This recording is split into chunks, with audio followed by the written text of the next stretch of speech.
447 as amended, on which the yeas and nays were ordered.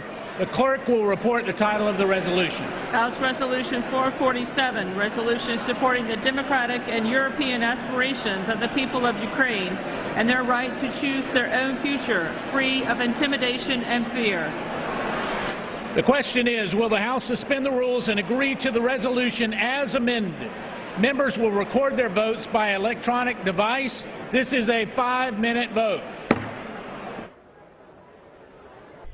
Members are voting on a resolution that condemns the recent violence in Ukraine and supports efforts for that nation to deepen its ties with Europe.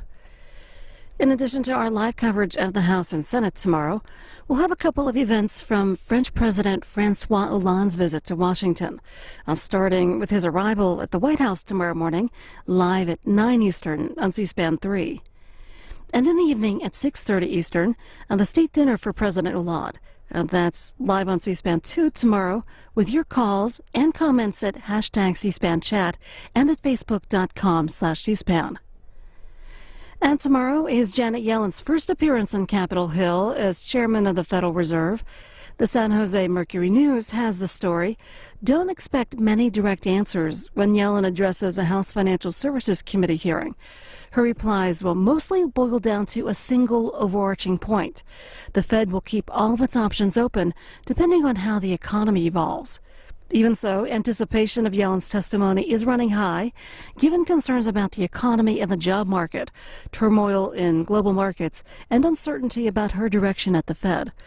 So we'll have the Fed Chairman, Janet Yellen's appearance before the House Financial Services Committee, live on C-SPAN 3 at 10 a.m. Eastern tomorrow. And we'll be asking for your comments during her testimony at hashtag C-SPAN chat and on Facebook.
A little bit more about French President Francois Hollande's visit tomorrow. The state dinner at 6:30 Eastern Time. That's live on C-SPAN 2. Politico has more about the festivities tomorrow night. Singer Mary J. Blige will join the President, the First Lady, and the French President for the state dinner. And the dinner will be held on a tent on the state South Lawn and will highlight food from across the country. The menu items include a first course of American caviar from Illinois, quail eggs from Pennsylvania, and a variety of 12 varieties of potatoes from farms in New York, Idaho, and California. Again, our state dinner coverage will begin at 6:30 Eastern and include arrivals, remarks, and your calls and comments.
On this vote, the yeas were 381, the nays were 2. Two-thirds being in the affirmative, the rules are suspended, the resolution is agreed to, and without objection, the motion to reconsider is laid upon the table.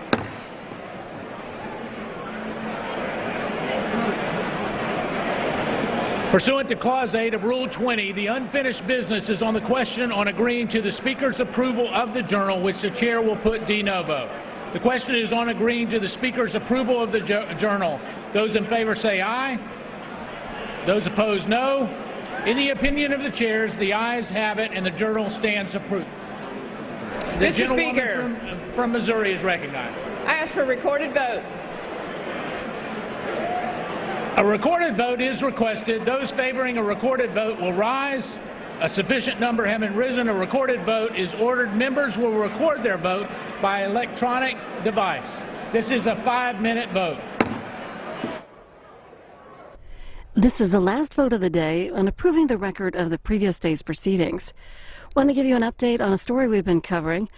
The Hill writes that House Republican leaders are pushing for a Wednesday vote to increase the debt ceiling, which they would tie to a bill reversing the $6 billion in cuts to military pensions enacted in the December budget agreement.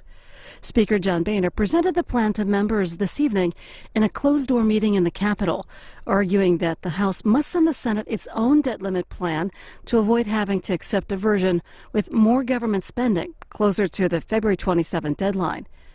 And Representative Dennis Ross says House leaders plan to whip their members this evening. That means try to get them to vote for the measure, to have the vote, and if there is sufficient support, hold the vote Wednesday before the House leaves for a nearly 2-week recess.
On this vote, the yeas were 241, the nays are 123. With one voting present, the journal stands approved.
The chair will now entertain 1-minute speeches.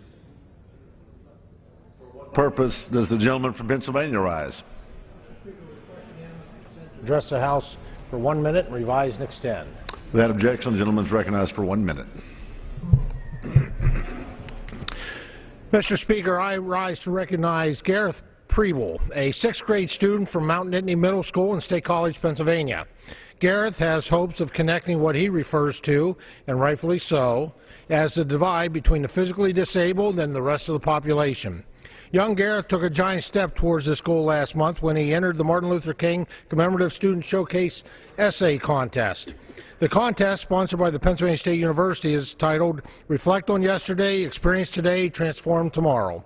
Gareth, who has cerebral palsy, wrote about his life experiences, and I quote, "People often look at me and make assumptions based on my appearance," end quote.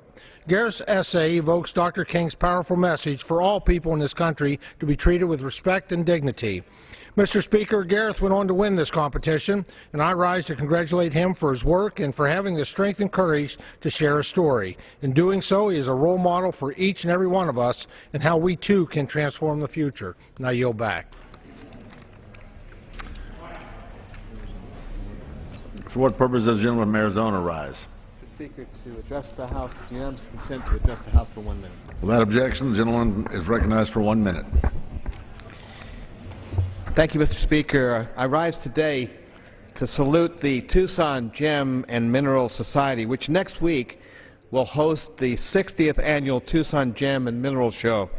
This show began as a small club gathering, and over the past 6 years, or 6 decades rather, has grown to set the standard for other such events around the world. This year's show will be held from February 13th to the 16th with the theme 60 Years of Diamonds, Gems, Silver, and Gold. And as a result of the interest generated by this long-running event, dozens of satellite events very much like it have proliferated throughout the Tucson area. These feature gems, minerals, fossils, meteorites, and other items from around the world and are known as the Tucson Gem, Mineral, and Fossil Showcase. These events bring an estimated $100 million to southern Arizona, and none of this would have been possible without the work of the volunteers of the Gem and Mineral Society. I'm proud to recognize this long-time Tucson tradition and this great organization and the economic benefits it brings to my district. Thank you, Mr. Speaker. I yield back. For what purpose does the gentleman from Texas rise? Mr. Speaker, I ask unanimous consent to address the House for 1 minute to revise and extend my remarks. Without objection, the gentleman is recognized for 1 minute. Mr. Speaker, America's best athletes carry the banner of Old Glory into the Olympic Games. They are a remarkable breed that have dedicated their lives in training to represent Team USA in lands far, far away. This year is no different as they hit the snowy Winter Games in Russia, and they are already doing quite well. As the Star-Spangled Banner plays, they stand on the podium to receive gold, silver, and bronze medals. But lurking in the creepy shadows of the medal ceremony is the U.S. taxman. The IRS wants a piece of the gold even though these medals were won overseas. It is absurd that the IRS can levy a tax on these medals. These athletes are ambassadors to America. Their medals should not be taxed by the IRS. Are some winners going to have to sell their medals to pay the tax man? Who knows? Congress should pass Congressman Farenthal's legislation this week that would keep the greedy hands of the IRS off the medals of the Olympians. Mr. Speaker, the tax man should not be able to steal the gold, silver, and bronze. And that's just the way it is. For what purpose does the gentleman from Florida rise? Mr. Speaker, I rise to ask for unanimous consent to address the House for 1 minute and to revise and extend my remarks. Without objection, the gentleman is recognized for 1 minute. Mr. Speaker, I rise to recognize a Miami native, Cuban-American short track speed skater, Eddie Alvarez. You know, when I first heard about this South Florida ice speed skater, I was even more astounded than when I found out about the Jamaican bobsled team. Disney may have to make a movie about this. In all seriousness, Eddie had his first competition in Sochi this morning and will continue competing in events this week. Eddie learned to roller skate in South Miami and then took on to the ice, eventually competing internationally with great success. I'm proud to note that Eddie attended Christopher Columbus High School and practiced in the Kendall Ice Arena, both great institutions in my district. Eddie is a remarkable example of American determination and dedication. I wish him and his fellow Olympians all the success in Sochi. I yield back the balance of my time. For what purpose does the gentleman from Minnesota rise? Yes, unanimous consent to address the House for 1 minute, revise and extend my remarks. Without objection, the gentleman is recognized for 1 minute. Thank you, Mr. Speaker. As millions of Americans turn their attention to Sochi for the Winter Olympics, we cannot overlook Russia's continued ban on inter-country adoption. Every day, families across America eagerly await news that Russia's ban on allowing American families to adopt Russian children has finally ended. Some families have decided to look at other places to adopt, but many are still committed to completing their adoption. Families like the Thomases from Minnetrista, Minnesota have not given up hope, Mr. Speaker, in adopting their second child from Russia. In 2008, they completed an adoption for their son, Jack. After a successful transition, they've now begun the process of adopting Jack's younger brother, Nikolai. Unfortunately, Russia's adoption ban has squashed any hopes of completing that adoption. Mr. Speaker, every child, no matter where they are born, should have the opportunity to grow up in a loving family.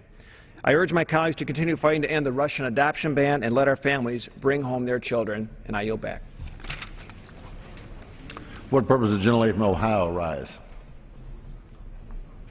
Mr. Speaker, I rise to pay tribute to the life of a great American, Patricia McNamara Beasley, a magnificent woman and citizen that we laid to rest today in Toledo, Ohio, after a Mass at Jesu Church, a place that she called home.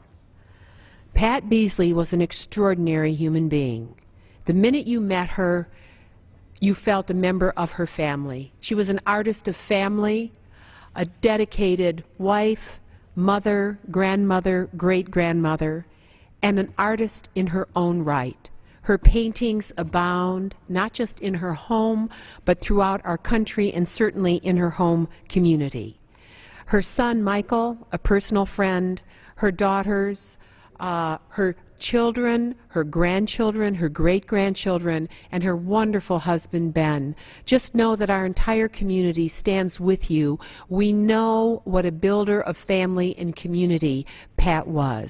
We celebrate her life of love, her life of contributions to others, her very quiet way of building friendships, and in so doing, building a community that was strong. Her church family, her community of artists, and obviously her own family. We say thank you to the Beasley family for sharing Pat with us these many, many decades. We have been so blessed by her presence, and the beauty of her life and the beauty of her works will remain with us always.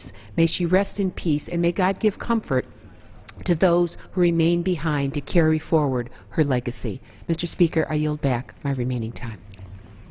What purpose does the gentleman from Texas rise? Mr. Speaker, I ask unanimous consent to address the House for 1 minute and revise and extend my remark. Without objection, the gentleman is recognized for 1 minute. Thank you. Mr. Speaker, sometime in the very near future, we're going to have to vote on an increase in the national debt. The national debt ceiling is currently at $17 trillion, and all expectations are that the increase will put it up over $18 trillion, or at least $17.5 trillion. Mr. Speaker, it's unconscionable to me that one of the largest items already in our budget is interest on the national debt, and it's also one of the fastest growing items in the budget. I will not vote, Mr. Speaker, for a so-called clean debt ceiling, because I think that is a dirty deal for the American people. It is time to begin structural changes to our entitlement programs that make them subject to some sort of caps, so that we can get back to balance and keep our budget in balance. So, Mr. Speaker, this is one of those inflection points in American history, and I hope that the House of Representatives will insist on real reform in our budget before we vote to increase the public debt 1 penny. With that, Mr. Speaker, I yield back. For what purpose does the gentlelady from Florida rise?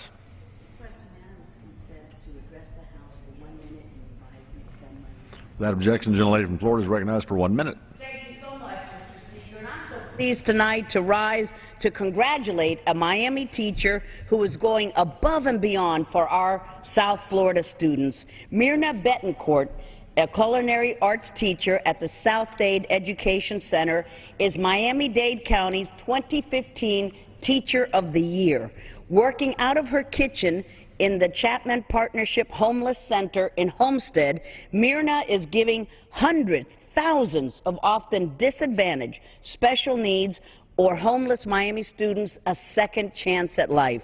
A former social worker and public school teacher, Myrna has always wanted to help those in need.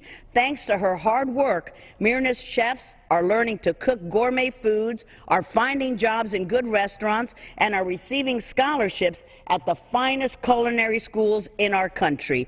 More importantly, Mr. Speaker, Myrna is giving them hope and an opportunity to follow their dreams. Congratulations, Myrna. South Florida is oh so very proud of you. Thank you, Mr. Speaker, for the time. What purpose does the gentlelady from Washington rise? Permission to address the House for 1 minute and revise and extend my remarks. That objection, the gentlelady is recognized for 1 minute. Thank you, Mr. Speaker. I'd like to take time to recognize the beautiful Walla Walla Valley and the 30th anniversary of their federal designation as an American viticultural area. Over the past 30 years, the Walla Walla Valley has earned national and international recognition for being one of the best wine regions in the world. Just ask Gary and Nancy Figgins, who opened Leonetti Cellars in 1984, when there were just 4 wineries in the valley. Today, within 1,800 acres of green, rolling hills, you will find 130 different wineries. This growth has allowed businesses to expand and the wine tourism to become one of the top industries in our state. Our community has rallied around the business owners, and now wine-related jobs account for nearly 15% of the total jobs in the area. All of this leads to a $500 million economic impact. But it's not just the numbers. It's about a community that makes us all proud in Washington State to call it our home. I'm honored to represent the Walla Walla Valley, and congratulations on 30 exceptional years. Best wishes for many, many more to come. Chair lays before the House the following personal requests.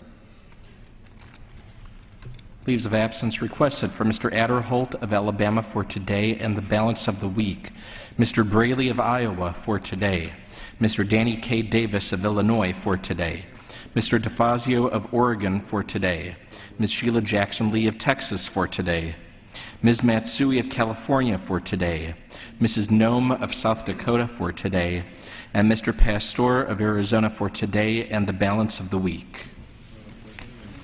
Without objection, the requests are granted. For what purpose does the gentleman from Texas rise? The gentleman is recognized for 1 minute. Thank you, Mr. Speaker. Well, today, once again, the President has unilaterally, almost like a monarch, just said, you know what, Obamacare is the law.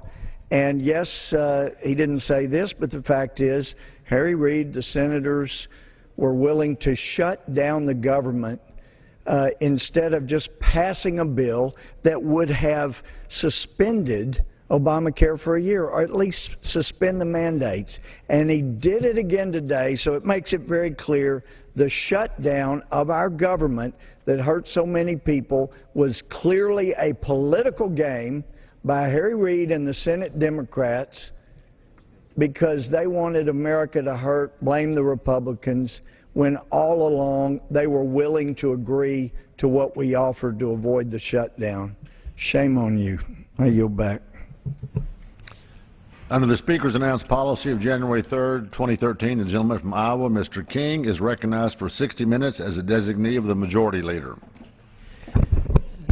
Thank you, Mr. Speaker. It's my privilege to be recognized to address you here on the floor of the United States House of Representatives. And I have a number of things that I'd like to bring to your attention that are on my mind, and I think they're on the minds of the American people. It is the number one topic in this Capitol building, at least on the House side right now, and I believe on the Senate side too, the question of the debt ceiling that's been brought forward. And a lot of us have some memories of how difficult that was the last time that came through. And there are a good number of members in this Congress that have pledged that they'll never vote to increase the debt ceiling. And we have a president who used extraordinary methods the last time and stretched the debt ceiling out, the crunch time that was supposed to come, for months. And it's curious that even though the Congress did backfill that debt ceiling for him, now he doesn't have any extraordinary means, evidently, and now we're up against the timeline, up against the wall of perhaps a February 7th or a February 15th date, and it causes this Congress to have to scramble. not because this government is preparing, that this government's in risk of default, Mr. Speaker. That's the language that emerged 2 or 3 years ago on the debt ceiling, and Republicans and Democrats alike talked about this country's credit is good and we can't allow our government to default. Well, the definition of default really isn't what has been used in this dialogue over the debt ceiling. Default would be if the United States could not and failed to service its debt. That would be if we didn't have the revenue stream to pay the interest and to roll the bonds over, then we would be in default. We're a long, long ways from that, Mr. Speaker. We have something, by some measurements, as much as 8 or 9 or 10 times the revenue necessary to pay the interest and roll the bonds over. So America is not in danger of default. But we are in danger of getting confused about the debate and losing track of the essence of it because we allow language to be conflated in the minds of the American people, the minds of the people in the House and the Senate, and in the press. The press allows that to happen as well. And when language gets conflated, we lose the center of the argument. Now, to drive that point home, Mr. Speaker, I'd say this. About 6 or so years ago, maybe 7, I noticed that the language was being conflated between health care and health insurance. And I recall our then governor to the state of Iowa came here in this very building, and we had a meeting with the Iowa congressional delegation and the governor, and he pressed us around the table, 7 of us at the time, 5 House members and 2 senators, and he said, there are 40,000 kids in Iowa that don't have health care. Now, no one said anything, and I looked at him and I said, Governor, there can't be 40,000 kids in Iowa that don't have health care. We'll take care of those kids. Who are they? Why have I not heard about kids without health care? And he said, no, there are 40,000 kids in Iowa without health care. And I brought it back to him again. They all have access to health care. If nothing else in the emergency room, they're going to have access to health care. We would not turn a child away, not from a clinic, not from a hospital, not from an ER. And we went around and around 3 or 4 or 5 or 6 times with that verbiage of the governor saying 40,000 kids don't have health care and me saying that can't be true, hoping that I could get him to be the guy that figured out that he really meant health insurance, not health care. But I had to explain it to him, Mr. Speaker. There's a difference. What you really mean is there are 40,000 at the time, 40,000 kids in Iowa that didn't have their own health insurance policy, which is far different than not having health care. But you see what's happened. The language was already conflated in his mind, and he couldn't separate them apart, even at a meeting with the Iowa congressional delegation when he was pitching for more resources to go into the program. And so if that happens into the mind of a governor of the state of Iowa, I have to believe it happens in the minds of a lot of other people across the country. And then I wonder, did this happen by accident? Did the language get conflated by accident, or were there people that wanted to advance a policy and they decided we're going to conflate this language because it helps our liberal agenda? Well, it is the latter. It helps the liberal agenda to conflate the language. They did so on health insurance and health care, and that's just a model. The next piece of this would be the example that happens with immigration. Now, we know that there's a difference between illegal immigrants and legal immigrants. There's a tremendously different moral underpinning of this. That I don't know anyone in this Congress that isn't very supportive of legal immigrants, and all of us who took an oath to uphold the Constitution should be for enforcing the rule of law, even as they said about trying to change it. But the term immigrant, which connotes a legal immigrant, and the adjective illegal immigrant are entirely different. But they have been conflated because when you use the term immigrant interchangeably with illegal immigrant, it suits the argument of the people who are for the open borders lobby and for amnesty. I believe, Mr. Speaker, they've intentionally conflated the terms so that they can move their agenda because it makes it harder to debate the distinctions if you have to stop and define the difference between immigrant and illegal immigrant. And then, of course, they argue that we shouldn't use that terminology, even illegal immigrant. We should use undocumented or not yet granted amnesty. Oh, wait, that wouldn't be theirs, Mr. Speaker. But you get the point. You conflate the terms illegal immigrant and immigrant, and then you give the moral standing of the immigrant to the illegal immigrant, and then you can make the argument that you should grant them amnesty because somehow they should have access to American citizenship and all the benefits thereof. Similar argument that comes along with health care and health insurance. By conflating the two terms, they've convinced the American people, at least a significant number of them, that everybody has not only a right to health care, but everybody has a right to their own health insurance policy. These are a far cry from what our Founding Fathers laid out as rights. And, by the way, they're even a far cry from what Franklin Delano Roosevelt laid out as the 4 new freedoms. And it's, when I go down and look at the Roosevelt Monument, it gives me a bit of a creepy feeling thinking how he manufactured freedoms that didn't come from God but fit a liberal agenda even then. So we've got the terminology of health care, health insurance, and immigrant and illegal immigrant conflated, and now we're in the debt ceiling debate, and people on both sides of the aisle are arguing that we can't allow the United States to default. And now they would like to, their definition of default is the moment that the United States runs out of borrowing capacity, which isn't the same, because the cash flow still comes flowing in, hundreds of billions of dollars a month, plenty of money to service the interest and to pay the debt. We're not up against a hard break here, Mr. Speaker. We're not up against a deadline that says that if we can't get credit at the bank, we're going to have the house foreclosed on. That's not it at all. It's a matter of where we take the money from to service our debt and what bills we pay. I do think that the inertia of the spending and the structure of the budget that we have pushes this Congress towards a debt ceiling increase at some point. But the House of Representatives has the majority of Republicans for a reason. It's because the American people rose up in 2010 and said, you're shoving too much government on us. We want to keep our God-given liberty. We want to reject Obamacare. We want to have a smaller government with less taxes and less spending and less regulation, less intrusion, less nanny state, more freedom, more God-given liberty. That's what the American people said in 2010. They reiterated again in 2012 with regard to the House of Representatives. And with the President, Mr. Speaker, they evidently decided that they wanted a President that would perhaps send them an Obama phone and maybe pick up the rent check and the heat bill and the food bill, the grocery bill, without that much responsibility. And I don't know the American people were looking down the line to see that if they push this debt off into the next generation, it's their children and their grandchildren that will be paying the debt in the next generation. When I go to a high school and talk to the high school students, invariably they will say to me, what are you going to do about the cost of tuition, and what are you going to do about the cost of my student loan? Because they're planning to go to college, and I'm glad they are.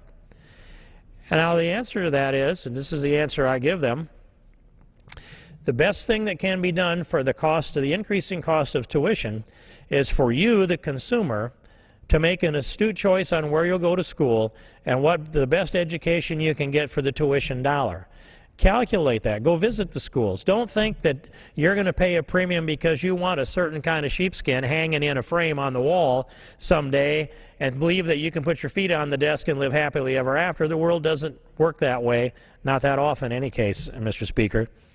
Instead, go evaluate the tuition costs and the cost of housing and all of the associated costs with the college education. And bargain for the best buy that you can get, and go there and get that education. And if you're determined that you want a degree from a prestigious institution, you can start a 4-year degree there, and maybe you'll spend 5 years getting that degree.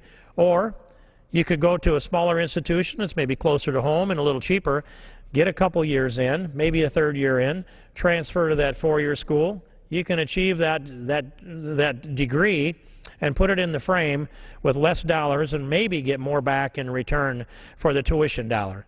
Be good consumers is the piece of advice that I would give to the students looking at going to college.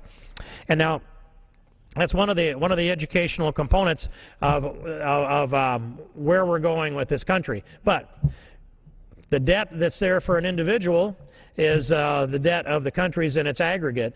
And when I tell the students that this is how you get the best buy for your dollar, they'll also say, what are you going to do to buy down the interest rate on my student loan?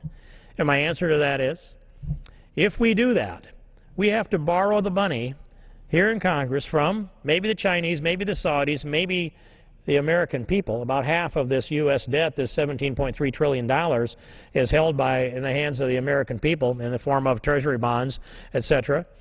And so we have to borrow the money to buy down your interest rate, you're going to be the one paying it back. You get your college education, you go off into the workforce, you start paying down the interest and the principal on your student loan, you're the one paying it back. So if we borrow the interest rate down now, you still have to pay back your student loan, maybe at a lower interest rate, but you're going to be paying back the national debt as the other part of that bargain. And I have a number of grandchildren, all of them tremendous gifts and miracles in their own right. But the most two recent are the ones that I happened to actually kept the math on. Little granddaughter Reagan is 3 years old, and her share of the national debt when she came into the world was $48,000. And little Wallace, the youngest, who's been here since back in mid-November, his share of the national debt when he came into the world was $54,000, 3 years apart. And if we're gifted with another grandchild, you know, their share of the national debt is going to be greater and greater.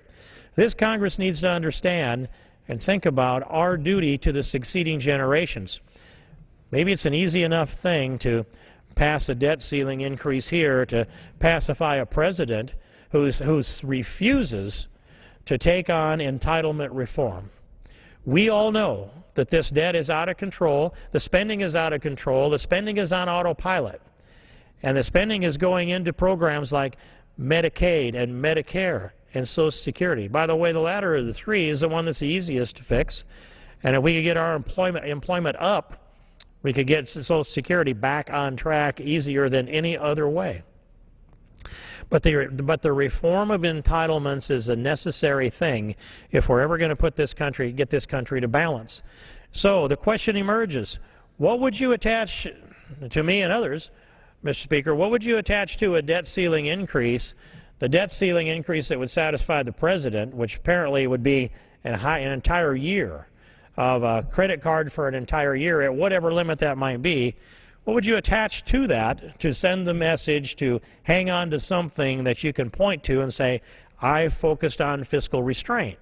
What could be that list of items? Well, one would be, and my number one item, Mr. Speaker, that I would attach, that this would get me to vote for a limited debt ceiling increase, would be this: a balanced budget amendment to the United States Constitution, passed out of the House of Representatives, passed out of the United States Senate, message to the states. I'd step up and take a real good look, depending on the terms of it, of course, at voting for a debt ceiling increase under those conditions. Now, the balanced budget amendment to our Constitution would have to include, in my view, it would need to include a cap on the GDP spending. I'd cap it at 18%. Another would be that we would have to be able to waive that balanced budget requirement in case of a declared war, and we've got some language that, or a very serious national emergency. Those would be for some provisions. No tax increases without a supermajority, another provision, but a balanced budget amendment to the United States Constitution that enforces fiscal responsibility from this point forward, provided that the states would ratify that constitutional amendment. Now, if Congress had passed a balanced budget amendment out of here with a two-thirds majority out of the House and out of the Senate and message it to the states, that's all that we can ask out of here. Let the states then pick the ball up from there. Meanwhile, a debt ceiling increase would pass, I believe, out of this Congress.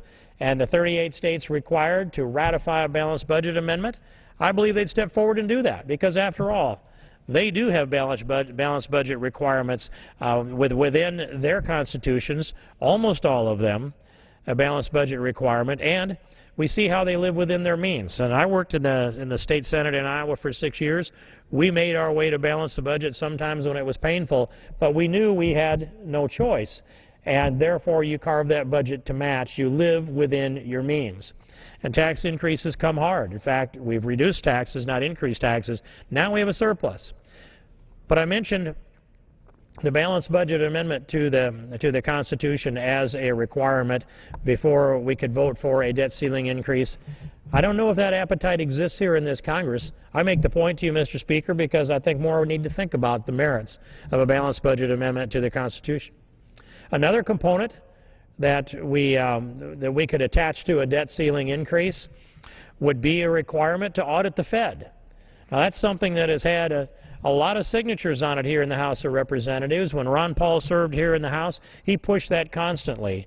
And yes, we've passed it out of the House of Representatives in the past, and they don't have an interest in taking it up in the Senate. We don't know what's going on in the Fed. There are trillions of dollars that are maneuvered around over the course of years, and we aren't able to take a look at those dollars. And our job is oversight. So when you give the Fed essentially an open checkbook, and they can inject funds into the economy, and they can run the throttle on our economy up and down without congressional oversight, without even having access to that information to see what they are doing. The closest we get to auditing the Fed is to read the Wall Street Journal that picks up little tidbits and writes it into the newspaper and gives us a better feel on what's going on, thanks to the Wall Street Journal, Mr. Speaker, but that's not enough. We do need to audit the Fed. It is a no-brainer from where I sat. Congress has an oversight responsibility. We should do so, and we should not be inhibited or held back. It's too bad that something as simple and as clear, with the kind of support that auditing the Fed has, you'd even have to think about attaching it to a debt ceiling increase in order to try to get that done and get a presidential signature. But the President doesn't want Congress to know what's going on in the Fed, and he will resist this. There's been a consistent pattern, Mr. Speaker, of the Majority Leader in the United States Senate being a shield for the President of the United States, and each time we move an idea that's a good idea from the voice of the American people, by definition, when it comes out of this Congress, it's the voice of the American people, by virtue of the Republican form of government, which is guaranteed to us in the Constitution, I might add, Mr. Speaker. But the Majority Leader in the Senate puts up the shield if the President doesn't want to see it on his desk. And the debate stops, because the President of the United States has a blocking agent as a Majority Leader in the United States Senate. And so here we sit in the House making argument after argument, as I'm doing tonight, Mr. Speaker, arguing for a balanced budget amendment to the Constitution, arguing that we should audit the Fed, arguing that raising the debt ceiling without restraints feeds spending, and it accelerates the accumulation of debt. And by the way, you just heard a few minutes ago Mr. Gohmert talk about the President again altering or amending his own bill, Obamacare. Now, think of this. I came here an innocent neophyte who just simply studied and read this Constitution for a good number of years and carried one in my pocket longer than I've been in this Congress. Each day that I have a jacket, I kept it in my jacket pocket in the times that I was in the Iowa Senate. And that's getting to be a few years ago now, Mr. Speaker. When I took an oath to uphold this Constitution, and I actually remember where I was sitting right over there when that took place the first time here, and I never imagined that Article I responsibilities that give the authority for legislation to the Congress would be so usurped by the President of the United States. Article 1, Section 1, all legislative powers herein granted shall be vested in a Congress of the United States, which shall consist of a Senate and a House of Representatives. Mr. Speaker, there's no mention in this Constitution about the President being involved in legislation. It says all legislative powers herein granted. Well, where do these powers come from? They come from God, granted to the people, and we, the people of the United States, in order to form a more perfect union, establish this Constitution of the United States of America, and all legislative powers are vested in the Congress. Article 1, not Article 2 or Article 3, this federal government, this contractual guarantee called the Constitution of the United States, was put together with the first respect for the people of the United States of America and the laws that they would ask to be passed through their Republican form of government, their representatives here in the House and in the Senate. And yet the President, who gave a lecture a couple of years ago, in March 28th, I remember the date, it might have been 2011, at a school just here in Washington, D.C., at a high school, and he was talking to them about the Constitution. Now remember, Mr. Speaker, that the President is a former adjunct law professor who taught constitutional law at the University of Chicago, a very highly respected and revered school, especially their law school, and their School of Economics as well. And I have great respect for the people who have gone through law school at the University of Chicago. I've met a good number of them. And the ones that I've met have been smart, they've been good people, they understood the Constitution, they had good judgment. Some of them were in the classroom, I was circled by 6 or 7 of them one evening, were in the classroom of Barack Obama's when he was teaching constitutional law. And they told me that each time that they reverted back to the clear letter of the Constitution, the clear meaning of the Constitution, that adjunct Professor Obama would stretch it out and turn it over into an activist interpretation. It's pretty interesting to hear that, but this president knew what he was doing. When he spoke to the high school here in this city, March 28th, I believe, 2011, he said, "You're good students, you know this, but the Congress writes the laws, and I'm the executive branch, so my job is to see to it that the laws are enforced, and then the courts interpret the laws." Pretty clear. So what he said, it was an accurate interpretation of the Constitution, of Articles 1, 2, and 3 of our Constitution. He knows the Constitution. He's taught it. But in spite of that, Mr. Speaker, he steps forward and violates his own oath of office and seeks to legislate by executive edict. And I don't use that first word, executive order, Mr. Speaker, because occasionally it's an executive order, but sometimes it's a press conference. Sometimes it's the President's people on a third-tier U.S. Treasury website announcing that there's been some change in federal policy that effectively amends federal law. Now, we have presidents are required to take their oath of office that is in this Constitution, by the way, and inclusive within that oath is the take care clause, that the president's obligation to take care that the laws be faithfully executed. That's a component of the oath that he gives when he swears in out here on the west portico of the Capitol on January 20th every leap year. We hear that oath. Now, so when the President of the United States doesn't enforce the laws that have been passed by the Congress, messaged to a previous president, signed by a previous president, and go into the federal code, when the President doesn't enforce those laws, if he says he disagrees with the laws that have been passed before he arrived at the West Portico and took the oath of office, that's a constitutional violation. That's a violation of his oath of office. That's the reason that he takes it, is so we can compel him to follow the Constitution. But this President not only has refused to enforce the laws that were on the books when he became President, and it's multiple cases. The President has refused to enforce the law when it comes to welfare to work. There's only one component of the 80 different means-tested federal welfare programs that we have that requires work. That was the big deal that emerged during the mid-90s when we had welfare to work, and there were 2 or 3 vetoes by President Clinton, who finally took credit for signing welfare to work. Only one of the 80 requires work. And that one, the President willfully simply disregarded.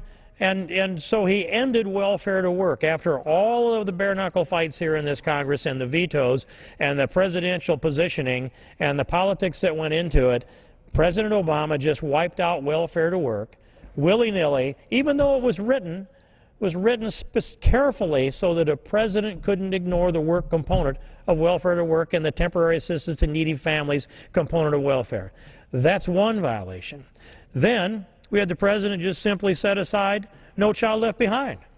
That was Teddy Kennedy's piece that he negotiated with George W. Bush. President Obama decided, I don't like No Child Left Behind, kick that one off the table. I'm going to ignore that, and you all could ignore it because essentially direct you to. Then we get to the immigration component of this, and there are 5 pieces of the, we call it the Morton Memos, where the President has decided that he's refusing to enforce existing immigration law, and they argue that it's on an individual basis only. There were 7 different references to an individual basis only by Janet Napolitano, who testified before the Judiciary Committee. That's in there, Mr. Speaker, so that they can argue that it's not creating a class of people that are now exempted from the law. Well, they create classes of people and they exempt them from the law, and now that just brings me, that's the immigration piece of the violations. Now it brings me to Obamacare. And on Obamacare, I can't keep track of the times that he's decided that he's not going to enforce Obamacare and he's going to change it or amend it.